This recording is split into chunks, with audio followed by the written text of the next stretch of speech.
मंगलमय मंगल करण वीतराग विज्ञान। नमो ताहि जाते भये अरहंतादिमान। करि मंगल करि होम महा ग्रंथ करन के काज।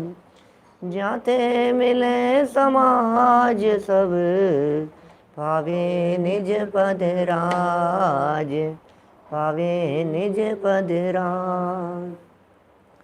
इस भव तरु का मूल एक जानहु मिथ्या भाव। ताको करि निर्मूल अब करिए मोक्ष उपाव। करिए मोक्ष उपाव। मोक्ष मार्ग प्रकाशक नामक यह ग्रंथ है। आचार्य कल्प पंडित प्रवर टोडरमल जी साहब की अनुपम रचना। 7वां अधिकार निश्चयाभासी जीवों का ये प्रकरण। निश्चय का ही अवलंबन करने वाले ऐसे जीव जो यह समझते हैं कि हम तो शुद्ध हैं और अपने स्वरूप की शुद्धता का ही व्यर्थ विचार चिंतन और विकल्प किया करते हैं। बात आगम की कहते हैं और मान्यता अपनी पोषण करते हैं। इन्हें यहाँ गृहीत मिथ्यात्वी कह करके पुकारा गया है, क्योंकि यह सब शास्त्र पढ़ पढ़ करके गृहीत मिथ्यात्वी हो गए हैं, अपनी मिथ्या मान्यता का पोषण करने वाले हैं। काफ़ी चर्चाएं इस सब बातों के बारे में हुई और विशेष चर्चा यहाँ चल रही थी शुद्ध चिंतन के संदर्भ में। आत्मा शुद्ध है, शास्त्र में लिखा है, इसलिए मैं शुद्ध मानता हूँ।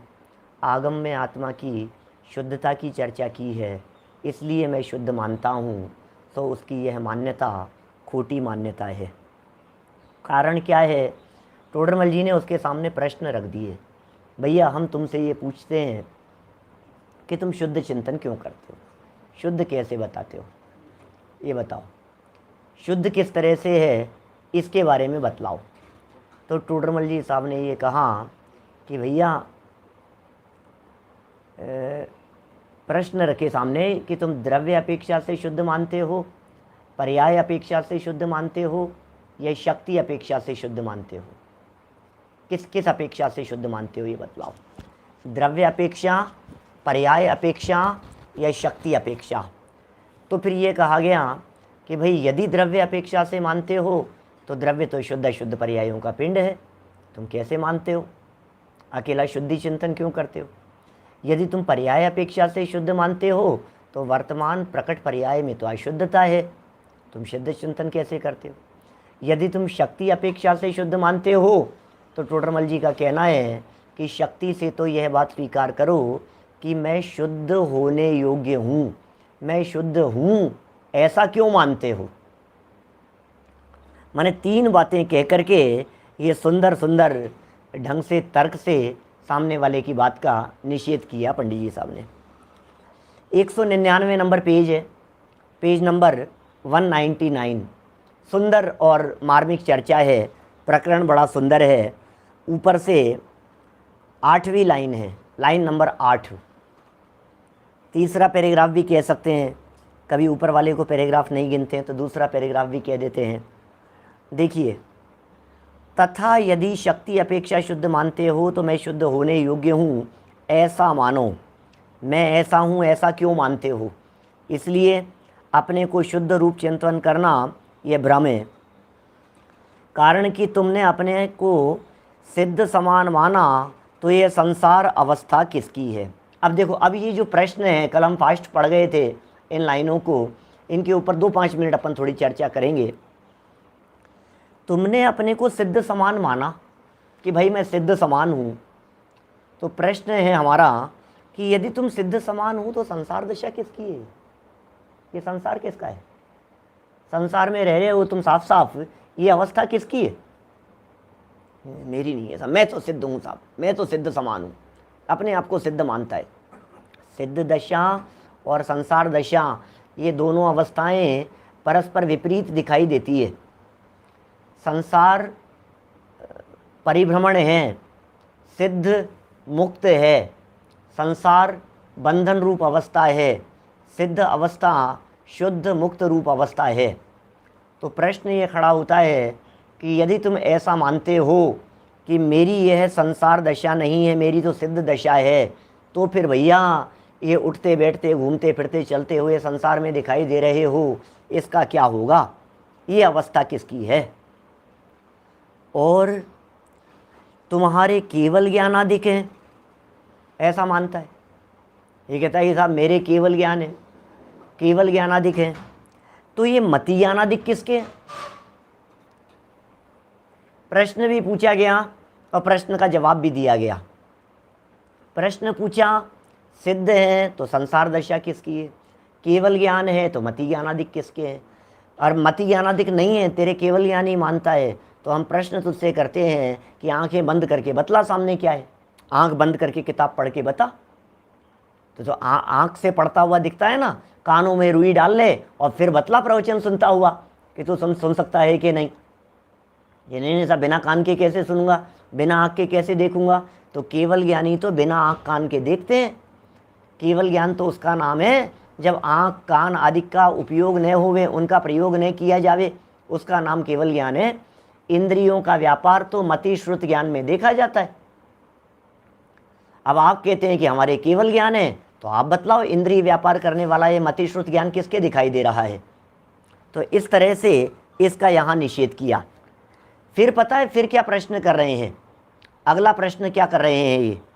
ये अगला प्रश्न कर रहे हैं, और द्रव्य कर्म नो कर्म हो तो ज्ञानादिक की व्यक्तता क्यों नहीं है? ये कह रहा है कि मेरे द्रव्य कर्म नहीं है, ये कह रहा है मेरे नो कर्म नहीं है। द्रव्य कर्म और नो कर्म से रहित यदि तू अपने आप को कह रहा है तो ज्ञान की व्यक्तता क्यों नहीं है? ज्ञान तेरे पूर्ण होना चाहिए, ज्ञान का विकास होना चाहिए। ये नो कर्म से रहित यदि तू बतला रहा है तो ये प्रकट दिखाई दे रहा है, तेरे तो शरीर दिखाई दे रहा है, शरीर को नो कर्म कहते हैं।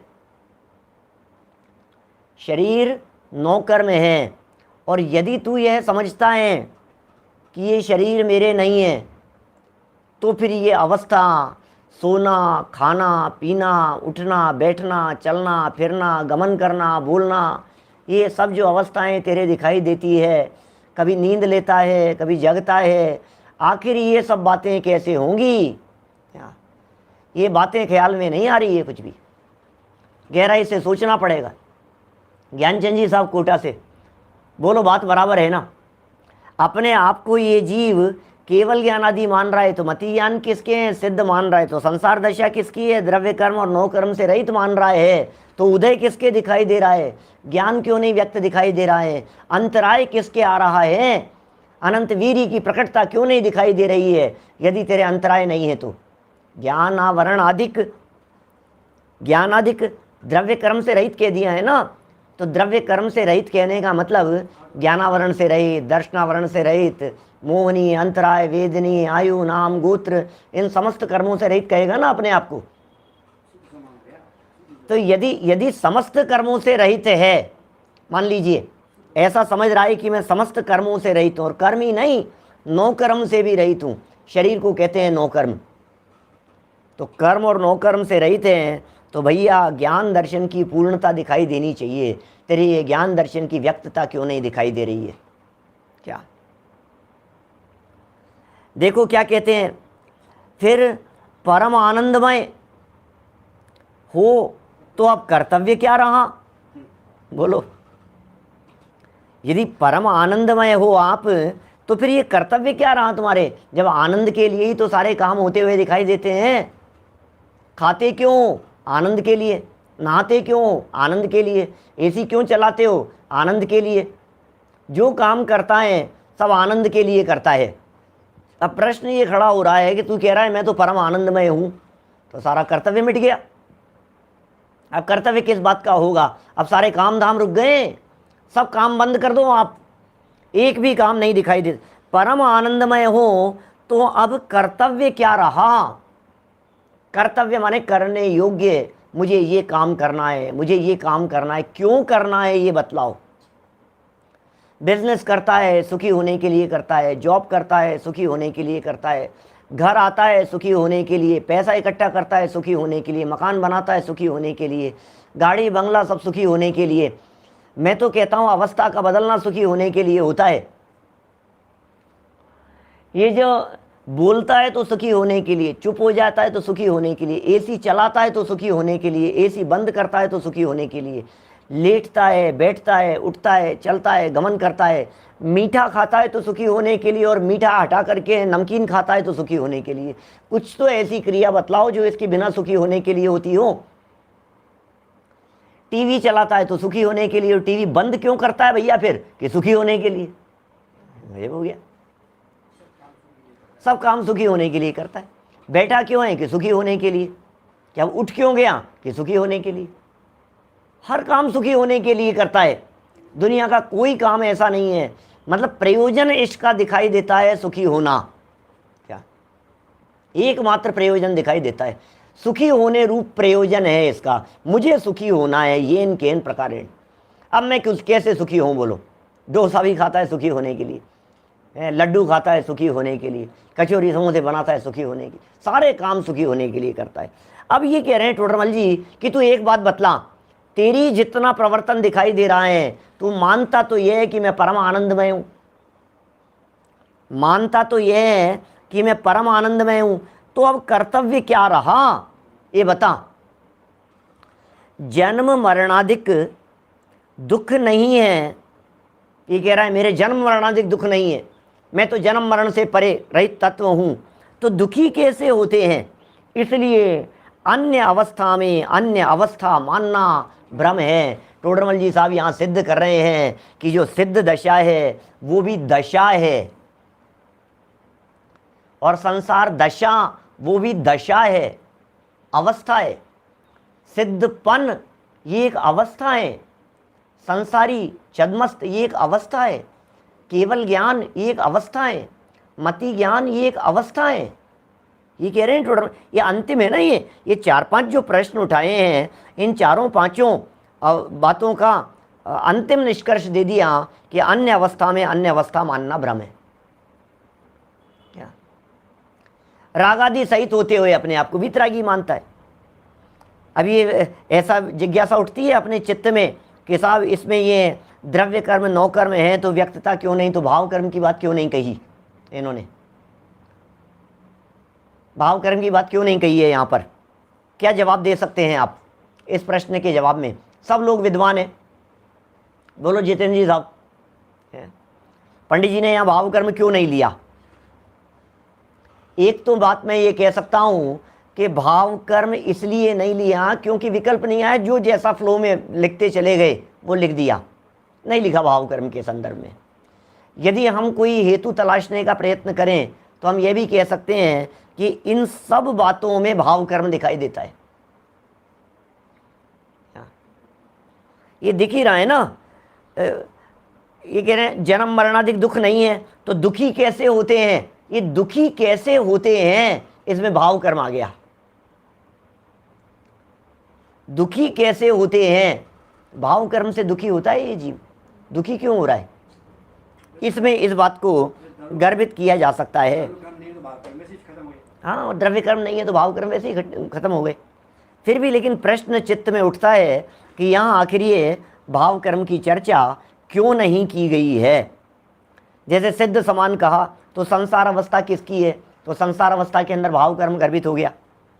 तुम्हारे केवल ज्ञानादि हैं तो मति ज्ञानादि किसके हैं? तो मति ज्ञानादि सहित ऐसा लगता है हमारे को कि ये राग द्वेष होते हुए दिखाई देते हैं, तो यहाँ भाव कर्म घटित हो गया।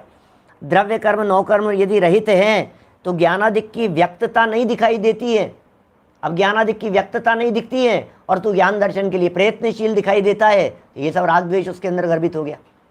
भाई ज्ञान प्राप्त करना चाह रहा है, पढ़ रहा है, सीख रहा है, शास्त्र पढ़ रहा है, इसका मतलब पूर्ण ज्ञान नहीं है, और ये सब रागादिक तेरे दिखाई देते हैं। पूर्ण ज्ञान प्राप्त करने के लिए प्रयत्नशील दिखाई देता है, परम आनंदमय है, तो अब कर्तव्य क्यों रहा? क्योंकि जितना कर्तव्य दिखाई देता है ये सब राग द्वेष सहित दिखाई देता है। शत्रु को हटाना चाहता है, रोग को दूर करना चाहता है, दुश्मनों को दूर करना चाहता है, बीमारी को हटाना चाहता है, तकलीफ मिटाना चाहता है, तो ये सब उसके प्रति द्वेष बुद्धि रखता है। अनुकूलताओं को मेंटेन रखना चाहता है, उसके प्रति राग रखता है और कहता है कि मैं तो परम आनंदमय हूँ। तो अनुकूलताओं को बनाए रखना और प्रतिकूलताओं को हटाना और फिर ये प्रवृत्ति राग द्वेषमय होते हुए भी अपने आप को परम आनंदमय मानना, बोलो ख्याल में आ रही है ये कैसे बनेगी ये बात? सो ये कह रहे हैं अन्य अवस्था मानना सो भ्रम है। एक अवस्था में दूसरी अवस्था को मान लिया सो ये भ्रम है। आप देखिए बालक अवस्था में युवा अवस्था मान लेवे, भ्रम है। युवा अवस्था में बालक अवस्था मान लेवे सो भ्रम है। क्या आप युवा अवस्था में वृद्ध अवस्था मान ले हो, भ्रम है। मिथ्या दृष्टि अवस्था में सम्यक दृष्टि अवस्था मान ले हो, वो भ्रम है। मति श्रुत ज्ञान अवस्था थी, केवल ज्ञान अवस्था मान लिया, ये भ्रम है। दो अवस्थाएं एक साथ नहीं हो सकती है। अवस्थाओं की चर्चा चल रही है। आपका वजन कितना है कि 40 किलो नहीं, 40 था वो भी है अभी 40 किलो और 70 किलो भी है, तो ये दोनों बातें कैसे बनेगी? दो अवस्थाएं एक साथ नहीं हो सकती है। अवस्था में परिवर्तन संभव है, अवस्था में एक ही होती है। बहिरात्मा हो, अंतरात्मा हो, परमात्मा हो, ये आत्मा की अवस्थाएं हैं। राग दशा और वीतराग दशा ये अवस्था है। दुखी दशा और आनंदमय दशा ये अवस्था है। और सभी अवस्थाएं एक साथ संभव नहीं है। वैभव संपन्न अवस्था और दरिद्र अवस्था ये अवस्था है। जो व्यक्ति वैभव संपन्न होगा वो दरिद्री नहीं हो सकता, जो दरिद्री होगा वो वैभव संपन्न नहीं हो सकता। हाँ, अपेक्षा यदि आप बदल दोगे तो वैभव संपन्न व्यक्ति को भी ज्ञान से दरिद्री कहा जा सकता है। ज्ञानहीन है, दरिद्री है ज्ञान से। पैसा हुआ तो क्या हुआ, ज्ञान नहीं है इसलिए गरीब है। गरीब व्यक्ति को भी संपन्न कहा जा सकता है, ज्ञान संपन्न है, विनय संपन्न है, गुण संपन्न है।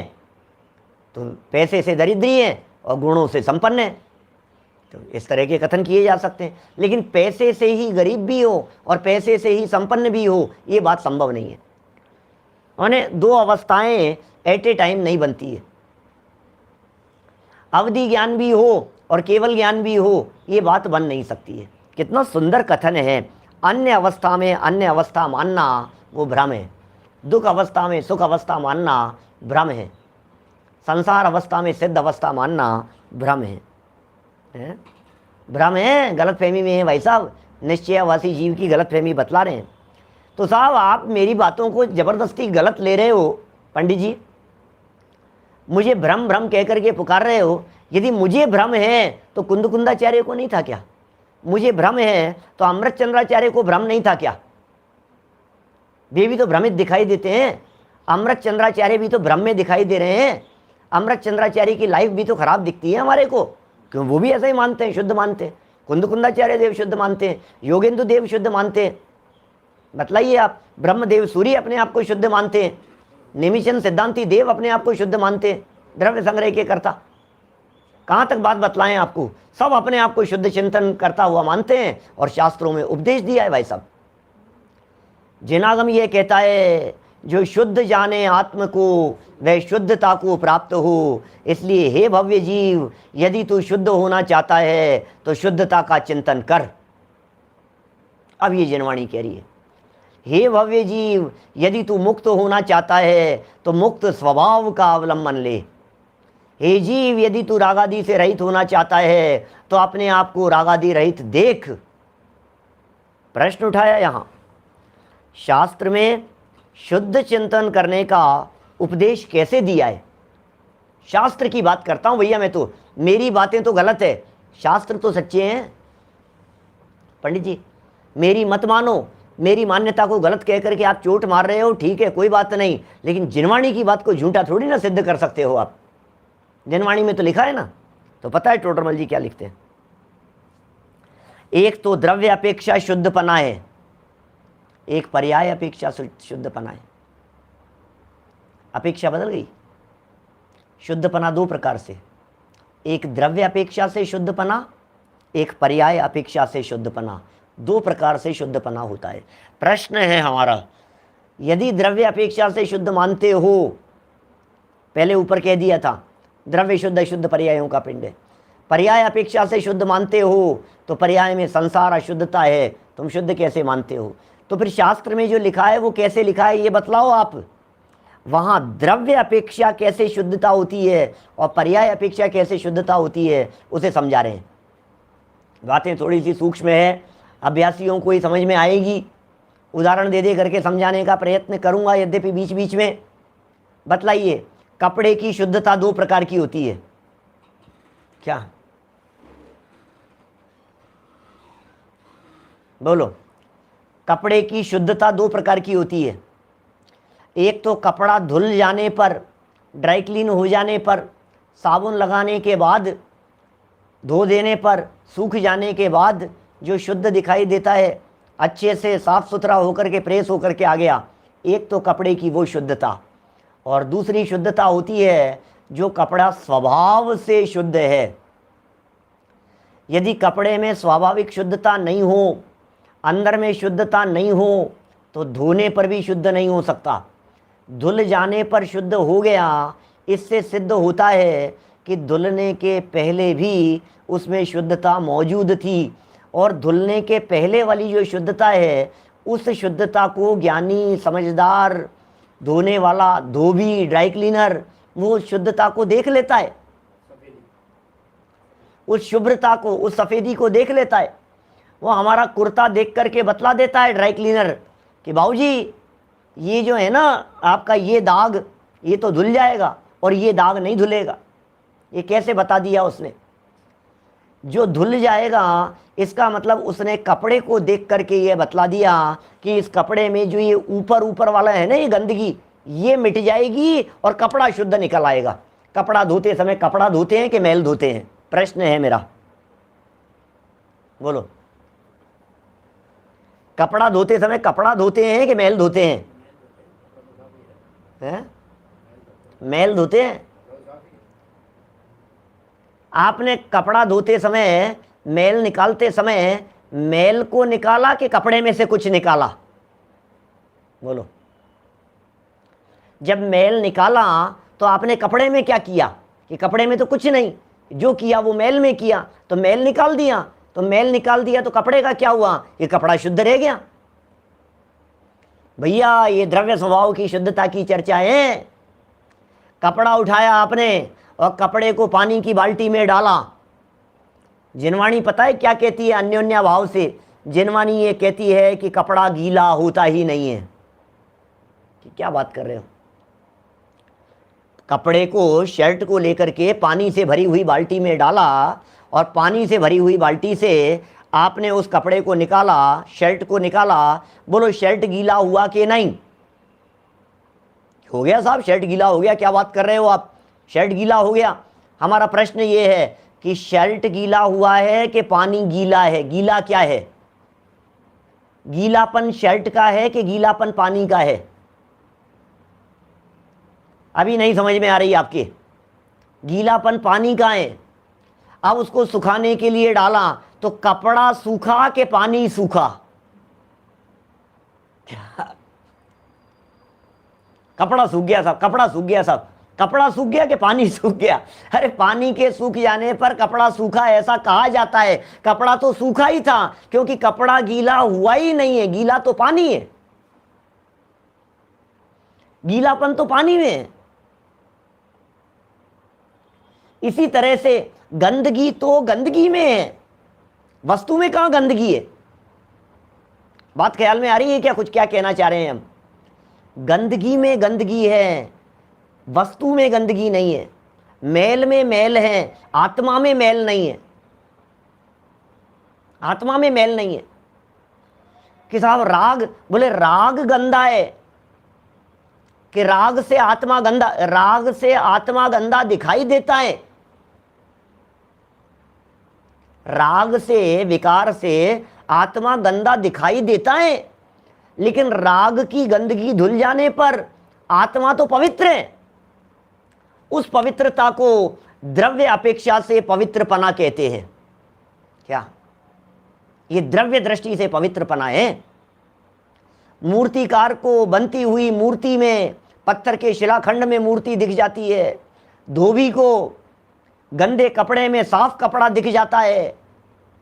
बोलो आप, दुनिया में ये जो काम कर रहे हैं लोग, इनको वो सब दिखाई देता है, और इस अज्ञानी को, इस विकारी आत्मा में निर्विकारी आत्म तत्व नहीं दिखाई देता है। ये इसकी मूर्खता और नादानी है। कि साहब मैं अभी ये चिंतन कर रहा था तो आप गलत बतला रहे थे कि सुन भैया, तू अशुद्धता को, गंदे कपड़े की जो अशुद्धता है, उस गंदगी को भी स्वीकार नहीं कर रहा था, इसलिए हम तेरा निषेध कर रहे थे। तू गंदगी को स्वीकार नहीं करेगा तो धोएगा कैसे? तो अंदर की शुद्धता निकलेगी कैसे? इसलिए उस मैल की स्वीकृति और अंदर मैल के भीतर छिपी हुई शुद्धता का श्रद्धान, ध्यान देना, दो शब्द कहे मैंने। ऊपर से कपड़ा गंदा हो गया, इस गंदगी की स्वीकृति होनी चाहिए, इस गंदगी का स्वीकार है हमारे को कि ये गंदगी है, और इस गंदगी की स्वीकृति के काल में अंदर से कपड़ा शुद्ध है, उसका श्रद्धान, वो श्रद्धा में है बिल्कुल बात कि अंदर से शुद्ध है भाई साहब। यदि उसको अशुद्ध ही मान लेवे, अब समझना, अशुद्ध ही मान लेवे तो प्रयत्न क्यों करेगा भैया? ये तो स्वभाव ही है, मिटेगा नहीं। और शुद्ध ही मान लेवे तो फिर शुद्धता के लिए प्रयत्न क्यों करेगा? दोनों ही तरफ से घातक है। बोलो, सर्वथा अशुद्ध माने तो घातक, सर्वथा शुद्ध माने तो घातक। वर्तमान अवस्था की शुद्धता स्वीकार करे, क्या वर्तमान अवस्था की अशुद्धता स्वीकार करे, अवस्था की अशुद्धता, और अंदर स्वभाव की शुद्धता का श्रद्धान हो, और स्वभाव के श्रद्धान की शुद्धता पूर्वक, शुद्धता के श्रद्धान पूर्वक वर्तमान अवस्था की अशुद्धि को मिटाने का प्रयत्न हो। क्या बात कह रहे हैं भाई साहब? स्वाभाविक शुद्धता के श्रद्धान पूर्वक वर्तमान अवस्था की अशुद्धि को मिटाने का प्रयत्न हो तो समझा जाए कि तूने स्वाभाविक शुद्धता को यथार्थ रीति से समझा। दो तरह से शुद्धता समझा रहे हैं पंडित जी साहब। बात पढ़ो तो समझ में आएगी, थोड़ा सा गहराई में जाकर के देखो तो वस्तु स्वरूप समझ में आवे। ये वस्तु का स्वरूप है, ये बिगड़ने के काल में नहीं बिगड़ने वाला तत्व है, बुखार के काल में बुखार से अतीत तत्व है। बुखार बीमारी है, शरीर निरोगी है, डॉक्टर पकड़ लेता है, डॉक्टर इस बात को पकड़ लेता है ये बुखार अवस्था में है, शरीर में नहीं है, और ऐसी दवाई दूंगा, ऐसी जगह पर जो जॉइंट है ना दोनों के बीच में, वो हमें नहीं दिखाई दे रहा है। शरीर और बीमारी, इन दोनों के बीच का जो जॉइंट है, दवाई जाकर के उस जॉइंट पर असर करती है और बीमारी निकल जाती है, और फिर शरीर शुद्ध हो जाता है। अरे शरीर तो था ही निरोग भाई। उदाहरण समझना, अभी यदि जिनवाणी आगम प्रमाण मेरे सामने प्रस्तुत कर दोगे, रोम रोम में 96 रोग हैं, खबर है, उदाहरण सिर्फ एक देश लागू होता है ना। तो माने ये जो शरीर जिस तरह से रोग के, अब कोई व्यक्ति ये मान लेवे रोग के काल में भी कि मैं तो निरोगी हूं, तो धोखा खा जाएगा, समझना। बुखार के काल में भी यदि अपने आप की तबीयत ठीक ही माने, सर्वथा ठीक माने, तो बोले धोखा खा जाएगा। और यदि बुखार के काल में अपने आप को बीमार ही मान लेवे 100% कि मैं तो ठीक हूं ही नहीं, ये बीमारी घुस गई अंदर में, तो फिर क्या होगा? बोले तब भी ठीक नहीं हो पाएगा। बोलो, इन बातों की पंडित जी साहब के का जो चिंतन है और जो जनागम का चिंतन है, उस बात को बराबर जैसा कहा गया है उसे उस रूप में स्वीकार करना। क्या देखिए, प्रश्न उठाया, यहां कोई कहे शास्त्र में शुद्ध चिंतन करने का उपदेश कैसे दिया है? प्रश्न है हमारा, आखिर क्यों दिया है, शुद्ध चिंतन का उपदेश क्यों दिया है? तो कहते हैं उत्तर, एक तो द्रव्य अपेक्षा शुद्धपना है और एक पर्याय अपेक्षा शुद्धपना है। अपेक्षा दो है। द्रव्य दृष्टि से शुद्धपना त्रिकाल है, पर्याय दृष्टि से शुद्धपना होता है, अवस्था के अंदर बदलाव होता है।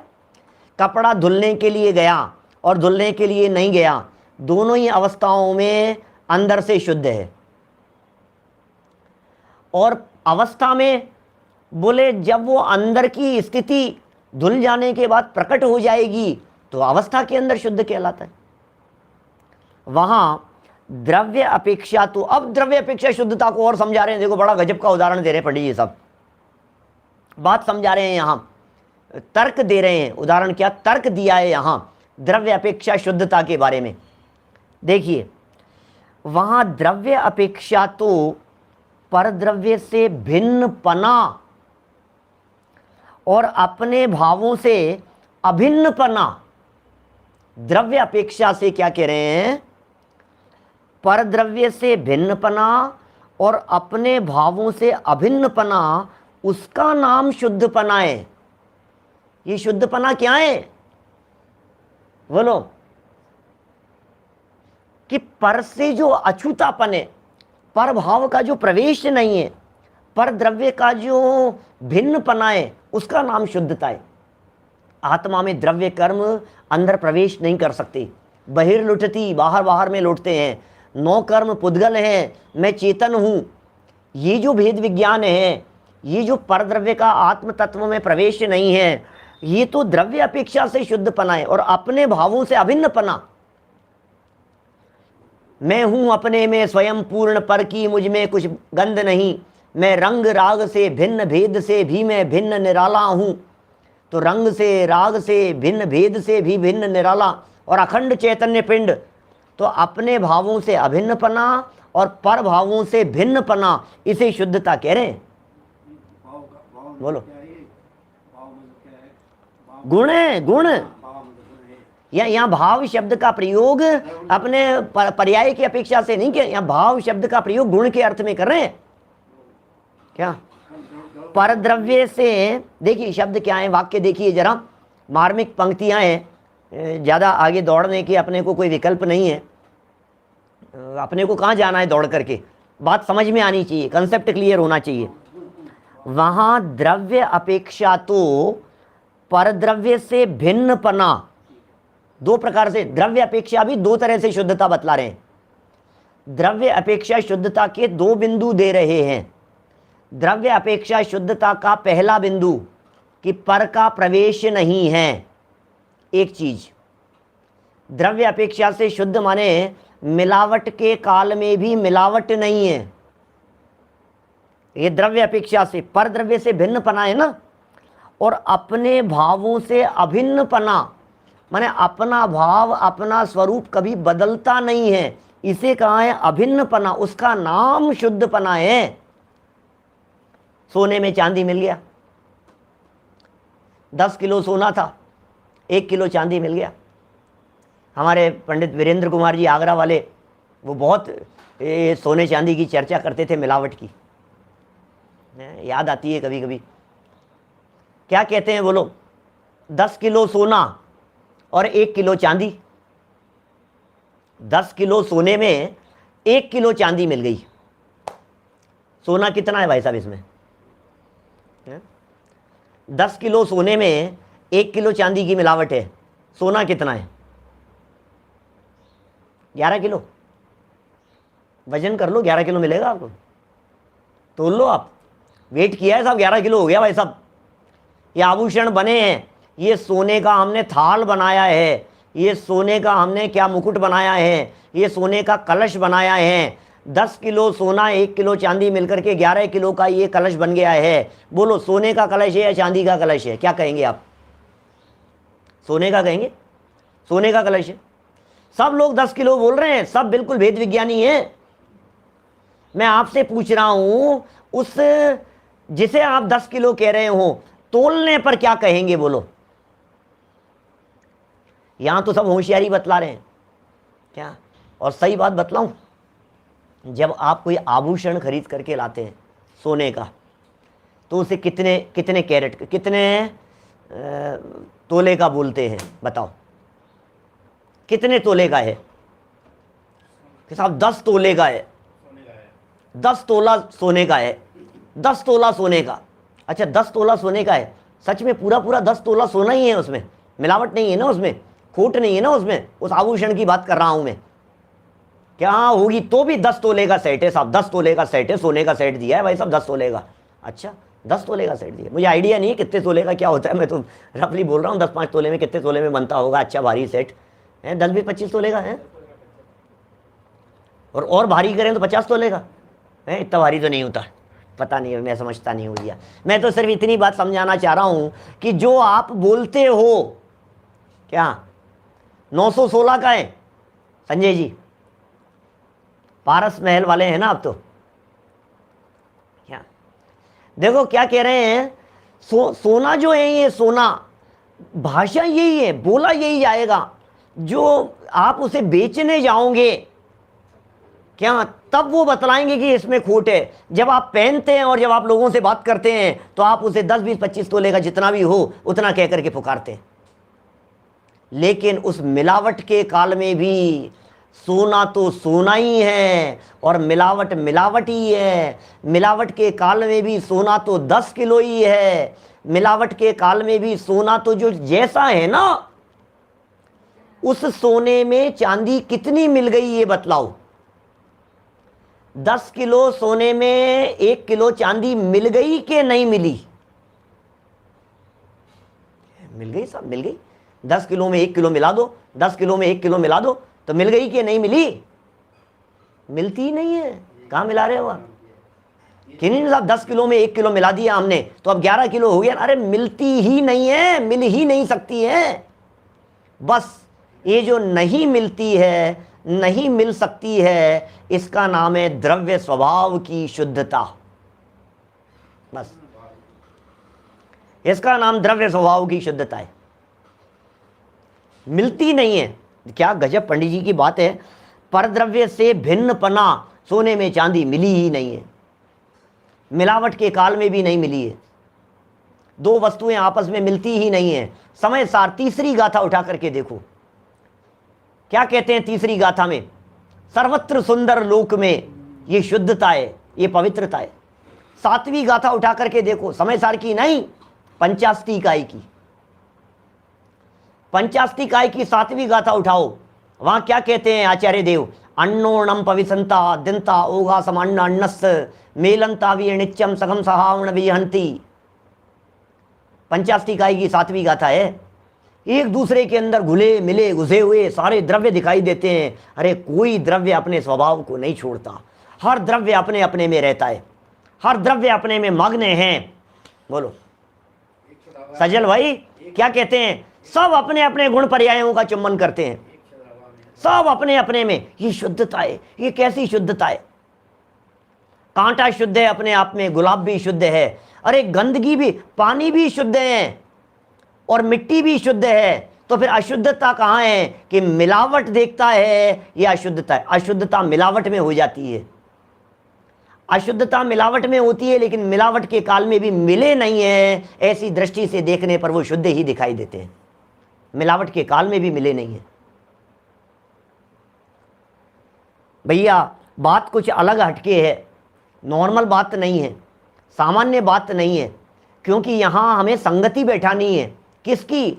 निश्चयवासी को झूठा सिद्ध करना है और आगम की बात को यथार्थ बतलाना है। और आगम की बात को पढ़ करके निश्चयवासी बोल रहा है, निश्चयवासी आगम की बात पढ़ करके बोल रहा है, तब भी आगम सच्चा है और वो जो बोल रहा है वो झूठा है। अब ये बैलेंस है। बोलो, आगम पढ़ करके बोल रहा है, शास्त्र पढ़ करके बोल रहा है, जिनवाणी की बात बोल रहा है, और शास्त्र पढ़ करके बोलते हुए भी ये बोलने वाला झूठा और जिनकी बात कह रहा है वे सच्चे। तो इस रहस्य को समझना पड़ेगा। टोडरमल जी इस रहस्य को समझा रहे हैं।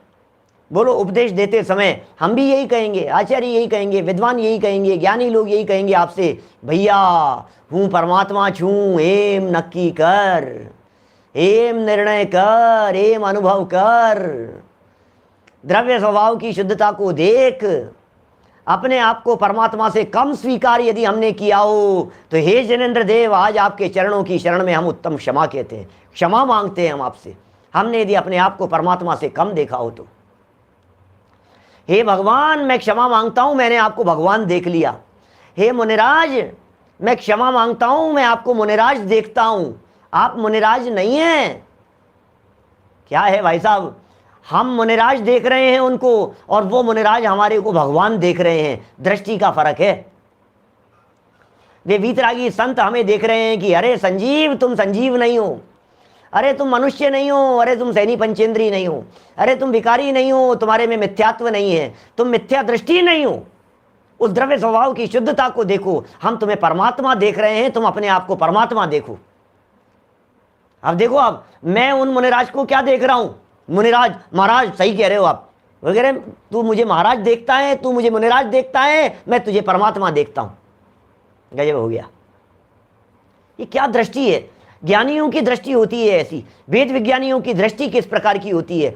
अरिहंत सिद्ध आचार्य उपाध्याय साधु कुंदाचार्य देव कह रहे हैं ये अरंत अरिहंत नहीं है, सिद्ध सिद्ध नहीं है, आचार्य आचार्य नहीं है, उपाध्याय उपाध्याय नहीं है, साधु साधु नहीं है, ये सब आत्मा की अवस्थाएं हैं।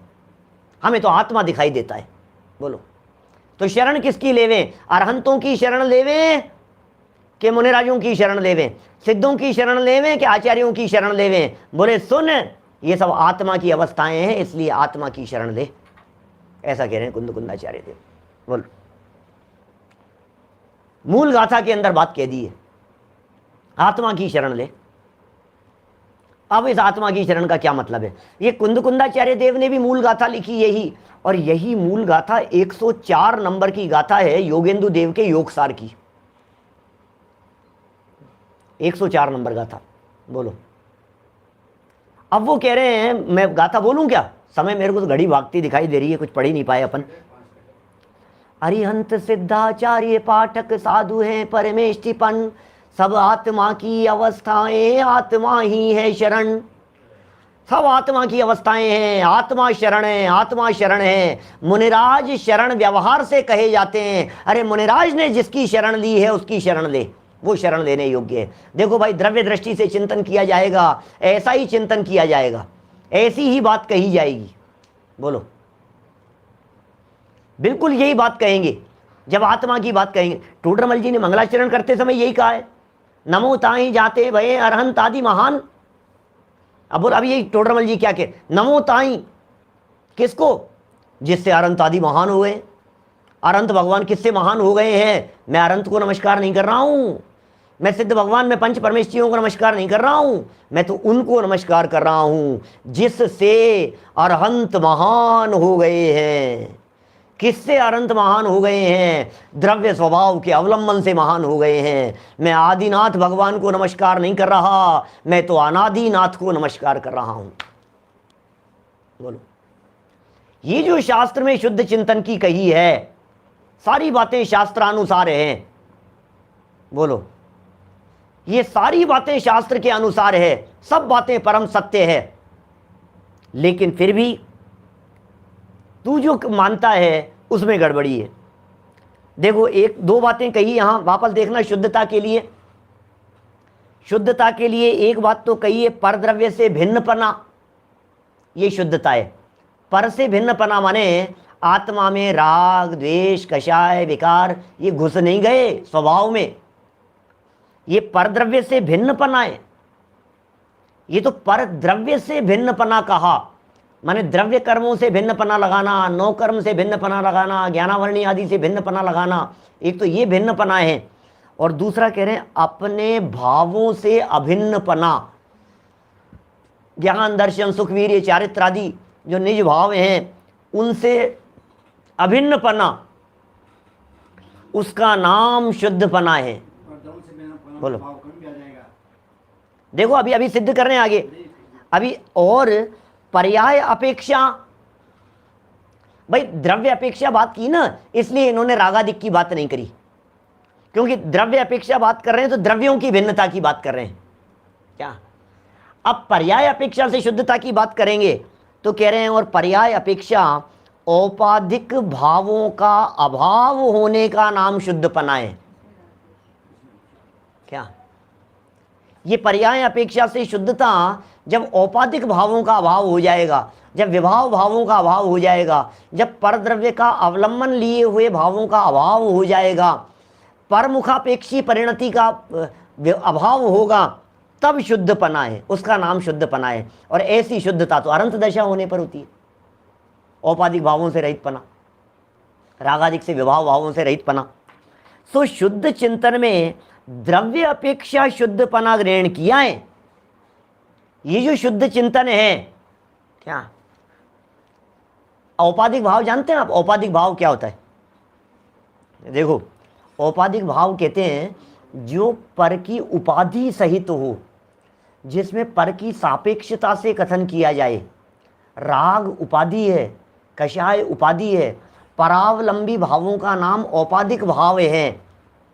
सारे औदैहिक भाव शामिल हो जाएंगे, औपशमिक भाव भी शामिल हो जाएंगे, क्षयोपशमिक भाव भी औपाधिक भावों के अंदर शामिल हैं। मैंने एक बार दूसरे तीसरे अध्याय में चर्चा करते समय औदैहिक भाव और औपाधिक भावों में अंतर बतलाया था। औपाधिक भावों का क्षेत्र व्यापक है, औदैहिक भावों का क्षेत्र सीमित है। औदैहिक भाव में तो अकेले रागादिक भाव आएंगे, और औपाधिक भावों में और जितने भी जो स्वभाव भाव नहीं है वो सब औपाधिक भाव है, ऐसा समझ लो आप। औपाधिक भाव की व्याख्या क्या करें? जो स्वभाव भाव नहीं है वो सब औपाधिक भाव है, उसे औपाधिक भाव कहते हैं। तो पर्याय अपेक्षा से औपाधिक भावों का अभाव होने का नाम शुद्धपना है। तो शुद्ध चिंतन में द्रव्य अपेक्षा शुद्ध चिंतन का ग्रहण किया है।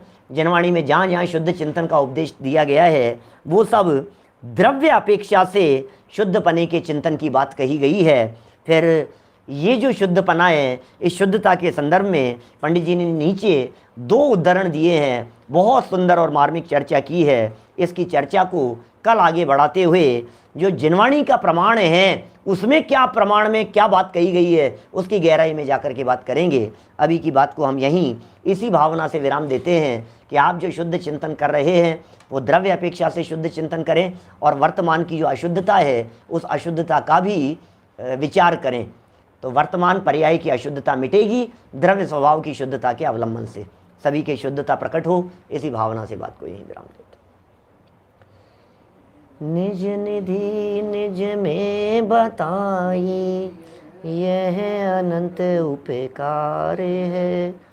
उसके लिए जिनवाणी माँ को वंदना शत बार है, वंदना शत बार है।